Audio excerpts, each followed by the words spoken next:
నువ్వు ఎప్పుడు జైల్లో పెట్టావో అప్పుడు నీ విలువలు వాల్యూస్ పోయినాయి. నీ తండ్రి వయసు అండి అయింది, ఆయన తీసుకుపోయి నువ్వు పెట్టేది ఇది. ఆమె నువ్వు కనుక నువ్వు సంపాదించేది దాంతో ఏ దమరు 11 వచ్చినాయి. ఇది చేతకాని పరిపాలన అంటే దీన్నే చేతకాని పరిపాలన అంటారు. మేము ఎమ్మెల్యేలుగా ఆయన ఎదురుగా పోతే నిలబెట్టే ఎక్కడైనా ఉంది ఇదే. నా వల్ల మీకు ఓట్లు పడేది, మిమ్మల్ని చూసి ఓట్లు లేవు. ఉదయగిరిలో నిన్ను చూసా మమ్మల్ని చూసా ఓట్లు వచ్చేదా? ఈ ఊరిని చూసి నీ వల్ల వస్తే నీకు ఏదన్నా యాన్నో ఒక చోట ఏమైనా నేను చూసి ఓటేస్తారేమో, అన్ని చోట్ల ఎందుకేస్తారు?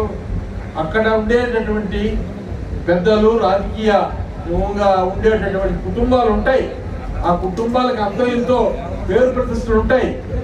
వాళ్ళని చూసి ఓట్లు వస్తాయి. అంతేగాని రాష్ట్రం మీద నువ్వేమన్నా రాష్ట్రానికి మేలు చేసి భారతదేశానికి మేలు చేసి అభివృద్ధులు చేసి ప్రజాదరణ పొంది ఓ జగనో జగనో అని పేరు పొందుంటే నిన్ను చూసి ఓట్లు వేస్తారు. ఏదో నీ చేసిన ఓట్లు మీ నాయని మీ తండ్రిని చూసేశారు.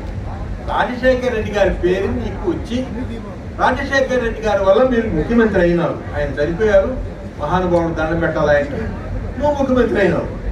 అది చూసుకొని మమ్మల్ని నేను ఆడుకుంటే అంట మేము అంతా ఇంతో నీకన్నా ముందే ఎమ్మెల్యేలు మంచివి, నీకన్నా ముందే రాజకీయంలో ఉంటివి, మమ్మల్ని తీసి ఏట్లు వేసేస్తవి.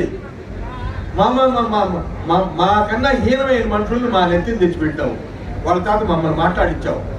మాకన్నా మైనస్ డౌన్లో ఉన్నటువంటి వ్యక్తులతో మమ్మల్ని అనవసరమైన భాష మాట్లాడించారు. న్యాయమా అండి? ఇట్లాంటి రాజకీయాలు ఎవరన్నా చేస్తారా? అందుకే నేను 11 వచ్చి ఇట్లాంటి మర్చిపోవాలండి. పెద్ద మనిషి అనే వాళ్ళు ఎవరు ఉండాలి?